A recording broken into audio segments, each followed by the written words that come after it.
All right, guys, let's talk about sculpting some hard edges here real quick. And we're going to go into sculpt mode, turn on dynamic topology at first. One of the most important things you need to understand is there's three primary ways of sculpting. There's going to be dynamic topology, there's going to be the remesh workflow, but then also you want to model things and use that either for the remesh workflow or doing subdivision models. You can use the multi-resolution modifier and sculpt that way as well. So that's kind of the first lesson here, is that there's different types of ways of or workflows of working with sculpting. It's not all one size fits all anyways. And beyond that, most people have the wrong idea of sculpting. It's a modeling tool. It's not necessarily just artistic sculpting, like where once you start a sculpt, you only sculpt. You're going to use your modeling tools as well and aid in that process of sculpting. So when you're making something that needs a hard edge, for example, you could start with something like this and sharpen it up. Sure, it takes more effort to do that than it does to simply just create some kind of object that has a sharper edge like so, right? So like this is going to be way easier to control in general by doing stuff like this. Like if you did a loop cut and beveled that, it's always going to be easier to do that than sculpt it, in my opinion. So that's lesson number one. Use your modeling tools as well, because we're not using dynamic topology. We hit R and Control R here in Blender 3.6. They changed it for Blender 4. I don't know what it is over there yet. They changed it up a little bit. It might be the same. Who knows? But you can see that's when we use the remesher on that, we lose that hard shape. So this gets into workflow. But basically, when you're trying to do like a finalized model, a lot of times a subdivision mesh with multi-res is going to be a lot nicer than this, because this is going to just give you kind of that janky topology. So good for experimenting, good for coming up with initial concept, but you're going to have to eventually, more than likely, turn it into a subdivision mesh. That's not entirely true, though. There are times you can just run with a multi-res, or excuse me, a remeshed mesh and turn it into a high poly that you can use for baking purposes. But something like this, you know, you can see it subdivides something like so. If we wanted to crease some edges, we can do something like that. Level 1 subdivision, level 2 subdivision, whatever here. Apply that. And when you're doing multi-res, you don't want little rectangles like this everywhere. You want nice perfect squares. All right, so just keep that in mind, because it needs to be a subdivision mesh. Instead of doing that all manually, cleaning it up right now, instead what I would rather do is use quad remesher. And I'm just going to hit this with normal splitting, and we'll leave both of those on, actually, see what happens. Oh, and it cuts it in half, apparently. All right, let's try not doing that then. We'll shade it auto smooth and try it again. All right, so you can see perfect little squares, and that's the idea. And this is the whole reason I got quad remesher. So I could sculpt with things very fast like this on very basic primitive shapes. So, but once you've done that, you can add a multi-res. When you're in sculpt mode, if you hit Control-3, it will add a multi-res instead of a subdivision. And so now you can actually sculpt on this. And this is going to give you higher detail, basically, because you can see right now we are at 280,000 faces. You can turn on scene statistics. It's usually up here in one of these menus. They've changed it again in Blender 4. But I think it's different at least. But it's statistics. You can turn that on. Subdivide it up to whatever you want. When you're in sculpt mode, it won't add to the preview count. Right now, since we added it in sculpt mode, it's just going to subdivide the sculpt and the render. So when you go back to object mode, it goes to a low poly, or what the original mesh was anyways. So you'll see how that behaves. Yep. Pretty easy. And so, you know, sculpting something like this, very challenging, very hard. I wouldn't bother with it personally, unless it was a flat blade maybe, but like if this was like a knife or something. But we want to create sharp edges. And so how do we do that? Sculpting, the regular sculpt draw tool. You can see it's a little bit janky here on the higher resolution mesh. Usually you got to stabilize your strokes, turn radius down, tweak the other setting if you need to, turn that down as well. This is going to give you a cleaner kind of stroke. All right, you could start doing some real nice finesse work with this if you really needed to. Using things like the fill tool, you can just fill one side of this perhaps. Press F to change the size, and you got it right there, right? So we can start doing stuff like this. We can start to create these nice little kind of sharp edges like this, even with just a regular sculpt and filling it on each side a little bit, maybe, who knows. But we can always crease things here as well. So if you want to crease things, take note of what crease is doing. Oh, maybe we're a little too far out. Can't really see it. When we crease something, it does this number, right? It kind of pulls everything into a little kind of like a crease. So that's great. There's also the pinch tool, and this is going to pull geo together and do that number. So it'll crispen that up as well. But if you start freehanding all of this, you're going to end up with kind of janky looking edges as well, which might not be a bad thing. Some mesh needs that, some mesh don't. If you need clean edges, you're going to have a better time modeling. And then if you need a little bit more of an organic, or maybe like it's like an older knife or something's made by hand, blacksmith did it, you might use the sculpting tools for that. And so this would be more of a high fidelity final model as opposed to exploring concepts. When exploring concepts, it's still important to get some nice sharp edges going, but you're never going to quite be able to hold them together the way you wanted to. Modeling it still could be very important, but you can use things to achieve this result. Once again, it's just pure sculpting. So if I was to remesh this a little bit denser, we can just use the same tools basically. I'm going to turn the stabilized stroke off though. We can use our sculpting tools as needed. You can see that's a pretty broad top there, which is okay. But the smooth tool, I'll point this out, it's a Laplacian smooth. So what this means is if we hit Shift F, turn it to max strength, this is actually a flatten tool. It flattens along the average normal underneath the brush. All right, and so it goes ahead and flattens things. That's the main idea. So if you work these up to an edge, this is no problem. You can actually do this to create those kinds of edges like that. Perfect for retopo. And what we can also do is something like clay strips. So clay strips, when you use a tablet, I'm using a pen right now for this, it's a little janky. Sometimes it gets like a little jitter to it and does like this number, right? Stroke, stabilized stroke, and that's going to give you a little bit of a cleaner edge. You can also try turning tip roundness up. Even a little bit of softness to this can go quite a long ways. You can do multiple strokes. So you can generate a sharper edge on one side of this and smooth it on the other, and you'll end up with that same kind of result almost, and remesh as needed as we did over there. Draw sharp can be nice for just digging into the mesh a little bit. You can see it's pretty abrupt. I like to change this to pressure sensitivity for the pin. And so now we can work into this quite a bit, and we can smooth out one side of that perhaps. It might be okay. It might want something like that. Who knows? And so those are just some cool tricks. Now, ultimately, you might end up with, like, say you're doing draw sharp. You really want this to be sharper for some reason. And so you try freehanding this and you go through it a few times.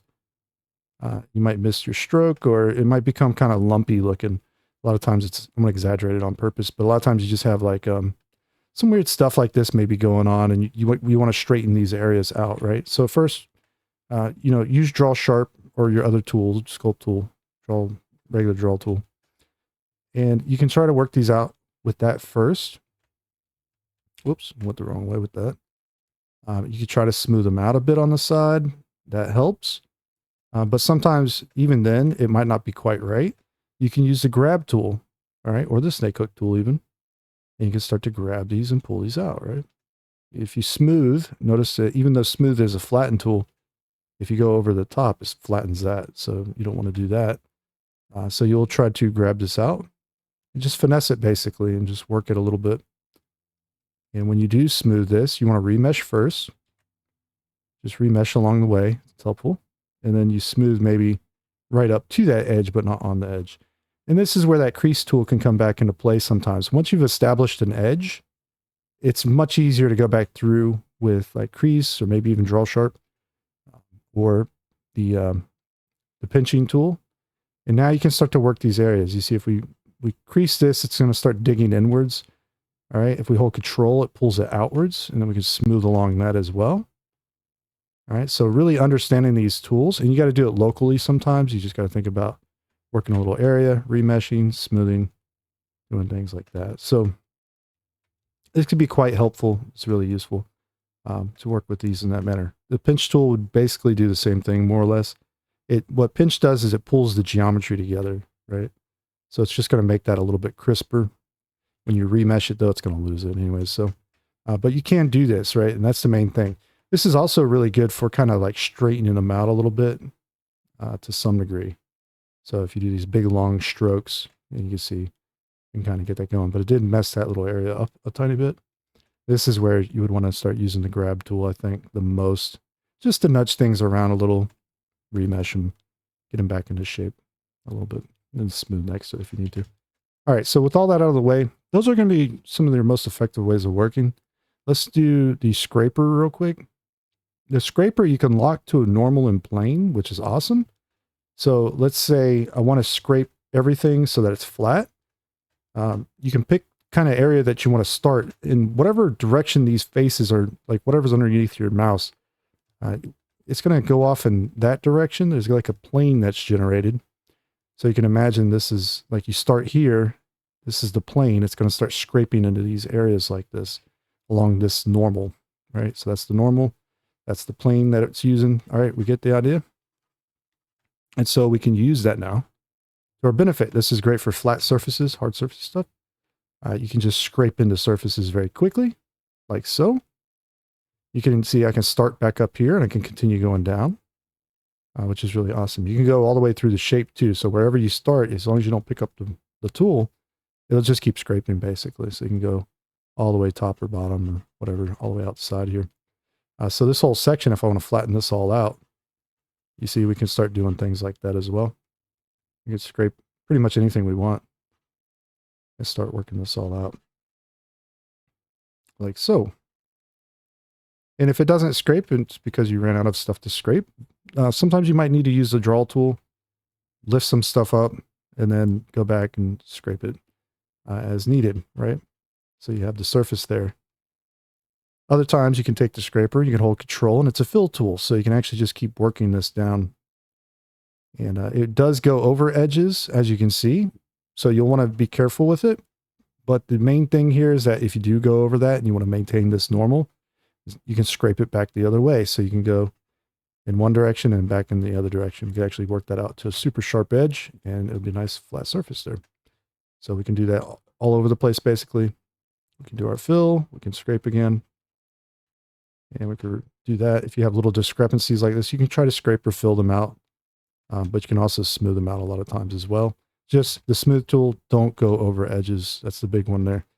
There is kind of a way that you can sort of work over edges, but it doesn't work out too well, so I'm not going to mention it. But it starts to behave a lot more like, I would say, ZBrush's H-polish, but sort of, not really, not entirely. So it's kind of a weird, you have to do things in like patches, and it's really weird, so it's not that great. However, you know, you can see here, we're able to control mesh in different ways, right? So there's not necessarily like one right or one wrong way of doing this. It just depends on what your purpose of the model is. And I keep telling people that it's always about the purpose of your model and how you're going to approach doing it. You know, if it's a game model and you can get away with just using the remesher to create all the detail you need to create a normal map, you can use the remesh mesh. If you need extra detail and it needs to be very cinematic, you know, you might want to go with the multi-res. If you're just doing concepting in general, you can be pretty messy with these things. So, you know, it doesn't even have to necessarily be entirely correct. Like you shade it smooth later. And if like this is just a spearhead or something, you know, it's going to be like this big in a render for a concept piece or something. It's not a big deal. Maybe I might want to smooth some of it out a little bit up here though. You can just click on these a little and just soften them up a bit, and not a big deal. You can see it might make it a little bit lumpy though. And once again, you know, crease tool, pinch tool, all those fun things come into play. But you have to do it after you've established the shape. Also, the smooth tool, you don't have to leave it super sharp or super strong. All you got to do is just crank it back to whatever you need it to be. And then just know if you want to flat something, just keep working that same area basically. So we can go right up to that edge. Kind of work it back down a little bit. You see I softened it up there too much. Okay. Let's do the crease again, or the pinch. And we can start doing that, right? Remesh it if you need to. Yeah, so it'll start to work out. That's what I'm getting at. And it takes some time, a little bit of finesse. It's not the most fun thing in the world to do sometimes, working a nice clean edge. But it is possible. You can see when you're remeshing, it doesn't really help out much. The multi-res would handle this much better, holding those finer details. But I think you get the idea at this point. It's possible. And so that's pretty much it for this video. You know, someone was just asking about this. on like how you kind of do these kind of shapes like this. And this is what you go through basically. It's not too crazy. And, you know, remember this fill tool is a scraper too. So you don't have to reset this one all the time. You can fill with this up to there, right? Smooth it out as needed. But if you want to scrape something later, like you have some damage in this area or something, you just hold control and you can scrape with it. A little pro tip here, if you want to, get the Sculpt Alphas Manager add-on and create some alphas that you can sculpt with. They need to be 16-bit black and white images. But you can create something like a soft square or a sharp square, set it to area plane, use this as an alpha, change the fall off to constant. So when I press F now, I should see my square and it doesn't have any like fading on the edges and whatnot. I'll turn this into the scraper by hitting negative, so I don't have to hold control every time. And now we can use this as well. If this was a little bit higher of a resolution, you'll see we can actually use this to add quite a bit of detail in here, but get a nice breakup, basically, a little bit of a different kind of a breakup in here. So if we had like a blacksmith was working on a sword or something, and we need that extra fidelity to the edges, we could definitely start chiseling away at it, or maybe like doing wood and things like that as well. You can see how that works out, right? So just a different brush tip can go a long ways. And of course you can use any alphas that you want and put it to work basically. Make a little chunkness in there on that. One other thing I want to mention here, because I think it's super important. The masking tool, usually you use it like this. Well, you can use it with full strength. You can see it doesn't go through the mesh. The fall off here, when you set it to projected, will go through the mesh. So if I mask here, it will go all the way through and mask back here somewhere. Okay, this is super useful when you're trying to do maybe like serrations and things like that. You might have your mesh like so, and you want to just do little sections. Maybe you're doing teeth for some kind of bones or something like that. This can be quite good because you might need to make those little areas. Now, whenever you use the mask tool, you could see like it just goes straight across there like that. You could press A, that's your mask pie menu. You can invert this. You can use mesh filter. It's set to inflate by default. So if you're doing little cavities, you can see you can deflate it quite a bit before it has issues. Otherwise, you'd have to maybe sculpt it a little in these areas. You can see we can just sculpt those little areas. You can have a lot of fun with this, basically. You can go through and pull things out. Maybe you want to pinch them or crease them. You can certainly do that as well. And you can start to see how you can start doing that number. Great, nice little edges along that as well. And on top of all that, remesh it as you go.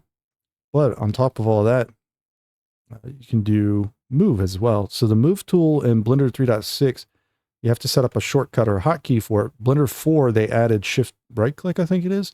But it had bugs with it last time I tried it. 4.1 has had a number of different issues with it. So I'm sticking with 3.6. But if you go to basically sculpt here, set pivot, you'll notice there's one down here that says set under cursor. If you just click this right here, it's going to do whatever's underneath this menu item. Right click this and give it a shortcut. Change it to a shortcut of whatever you want. Go back to that because I think I messed it up. Let's see. Sculpt, set pivot, right click it, change shortcut, and I set it to D in my case. So if I want to press D, I can move this thing around basically and get it kind of in a local area as opposed to using it somewhere way over there maybe. When it shows up usually where the origin point is. But this is good now because I could take this and I can pull these in and out, do this. I can also use this for scaling if I wanted to. So if I wanted to scale all these in, I think you get where this is about to go, right? Oop, that was too much. Let's try that again. You see, we can do some scaling perhaps. We can remesh this. We can use the mesh filter and we can smooth it. Press A, we can shrink the mask. We can smooth all that a little bit. All right. We could do all kinds of fun stuff like that. One other side note I want to mention here real quick is don't forget you can use booleans. Blender doesn't have any real like ability to kind of cut things out in sculpt mode. So you can use things like box cutter You can use regular Bull Tools add-on. If you want to use cubes or cubes, and you want to go through and you want to just use this as a flattening surface, or maybe you want to use it as a curve as well, where you want something like this maybe. You can still do booleans on these as long as they're not too dense of a mesh. You should have a pretty easy time. Specifically the remesh, don't do this on the sub D multi-res. And you can set up these kinds of shapes like this. Use them for booleans. Control-Shift-B with Bull Tools add-on. Comes with Blender. Go to Preferences add-ons. Enable Bull Tools. And you can do auto booleans. These are destructive booleans, okay? And so the other one is going to use the modifier. And this is just a better way of working with this, in my opinion, is to do them destructively at this point. And so we can do auto boolean difference, and we can cut that up with other geometry, basically. Not only can we cut it up, but we can also use slice, and we can break it into separate pieces as well. So if we wanted this to be its own little piece, we could do that. All right. If you're going to use box cutter, the add-on box cutter, right? You turn it on. You can set it to destructive. Okay. Turn off live preview. If it's going to kind of slow you down if you don't do that. And then now what you can do is you can use like the N-gon cutter as well. You can cut into a surface. You can make your N-gon however you choose. Press E, bring it out. E, bring it out the other way. Click once. You can middle mouse click these. You can do this number and middle mouse wheel up at the same time. It's kind of hard to see what it's doing, but we're increasing the segments here. You'll want to use more segments than you probably think you should. You don't have to get too carried away with it, but probably more than you think you should. Otherwise, you'll get faceting. And so you can see, once you've got this going, you can just click and boom. It's now cut out another segment like that. These are flat areas like this, okay? Bull Tools will do this as well. So the main thing here to remember is just go back into sculpt mode, hit Control R, remesh it after you do the boolean. Sometimes after doing the boolean, you may have to press M and merge by distance. This is kind of an important thing that can happen because for whatever reason, sometimes booleans get things wrong or the remesher gets things wrong. But if you try to remesh a mesh that is non-manifold, meaning it's not a completely airtight solid model, what's going to end up happening is it's going to give you like a broken up effect where there's just like holes all over the place. So you want to make sure if it does do that, just Control Z back and then grab your mesh before we did the remesh. Hit A in edit mode, hit A, M, merge by distance, get it all cleaned up or merge back together anyways, and then remesh it and see if that helps solve the problem there. But other than that, if you ever run into an issue where you have like broken geometry, like you get like a really thin piece and then it turns into, it's like own piece of geo up here while you're doing dynamic sculpting. Just keep in mind that that's kind of a hard error to fix. You might want to go into edit mode, delete the area that was there and then restart that area again. But personally, I just switch to remesher before I start working on those really thin pieces and just give it enough resolution where I won't have problems. One side note, because I know a lot of people run into this one. When you are working on a really thin section of mesh and you're using a very big brush, and let me turn that stroke off. There you go. And you do things like this, it pulls from the other side. Okay. Now you can try turning on front faces only. Okay. And doing this, and you'll see a lot of times it prevents that. Okay. So it doesn't do that. And here's the thing. If it's too large, regardless if you have that on or not, a lot of times it will actually, especially if you're right up on an edge, a lot of times it will pull it over anyways. All right. In this case, we're not having any, I think it just did it. Sometimes a little bit of an off angle will do it too. So sometimes that'll happen anyways. You can end up with faces, or excuse me, vertices and other random stuff on the inside of the model. But a lot of times you can smooth stuff like that out, remesh it and have no problems. But later on, they might still exist in there. And those are kind of difficult to fix sometimes. So you just want to be a little bit careful when sculpting and don't run into that error too much. But with all of this out of the way, I think most of you should be able to kind of achieve the results that you're after as far as like coming up with just concepts and designs and things. So with the remesh workflow, multi-res, I probably should do another video on that one later on, but you can see like just creasing something here or pinching this in this case can add a little bit of character to that. But these tools are really good basically. Once you understand all these little settings that you got to tweak and configure, But you can see we can scrape that back down. We can fill it a little bit. You know, we can do any number of things here that we need to do. And maybe I got a little too carried away back here. We could try to flatten it perhaps, or pinch it, or crease it, or whatever we got to do, right? I think crease might work better on this one. Holding control. All right, smooth that area out, smooth that out. Don't forget to remesh occasionally along the way. And I'm going to go over one more thing before we end this video. Sometimes these areas can get a little bit squirrely. Like we got to redefine the edges here. Also, and this is also going to help you if you're using a tablet. Go to your preferences. And when you're working on something like this is why you should probably turn autosave preferences off. But you can go to your preferences and you can turn on under navigation, or turn it from turntable to trackball. This will allow you to spin the view, right? Instead of just being rotating left and right and orbiting in that manner, you can spin it kind of like ZBrush or whatever. And so now your wrist will line up with the brush stroke you're trying to make. But we can hold control here. We can tighten this top section, smooth it, something like so using the crease tool. We would crease here on the side, not down at the bottom. Okay, this is a little technique I picked up from a ZBrush artist. Super useful. You do it on the side, so when you go back through later on and you smooth like the bottom half, and then you can smooth the mid sections in here as well. Remember, the smooth tool is a flatten tool. So if you just use it very cleverly and don't go over your edges, you can start to flatten these surfaces out on a curve, basically. But you'll have to control the edges yourself. And so we can do that now because we know how crease is going to behave, at least, right? In this area. So if we want to tighten that all up a little bit, we can certainly do that. We can flatten it out as well. Might need to remesh it. But you can see it's starting to behave the way we want. All right. So I'm trying to not go into the surface of the base surface, only on this side here. And you want this one to not be on top. You want it to be on the side as well. Okay. And now you try to work that area out a little bit, maybe more. Here, and just pin pressure sensitivity for our radius can be kind of good because you can kind of feather things a little bit easier with that, which means just doing like little short brush strokes, and it causes like a little bit of a blurry edge if you're careful with it. But you can see it's starting to work out at least, and all we'd have to do is maybe go back through here and smooth it out. If you ever need to do patchwork where you just do really low strength sculpt draw, doing little circles, things like that, you can smooth that back out usually. Remesh it if needed. Spin so you can match the area. And now you're in business, right?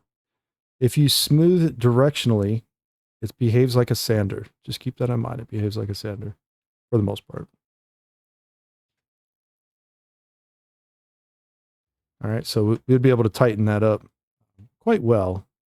Won't be perfect usually. Doing anything by hand doesn't usually come out as well as you would wish it would. But it doesn't mean you can't achieve really high quality results still with enough effort and practice, right?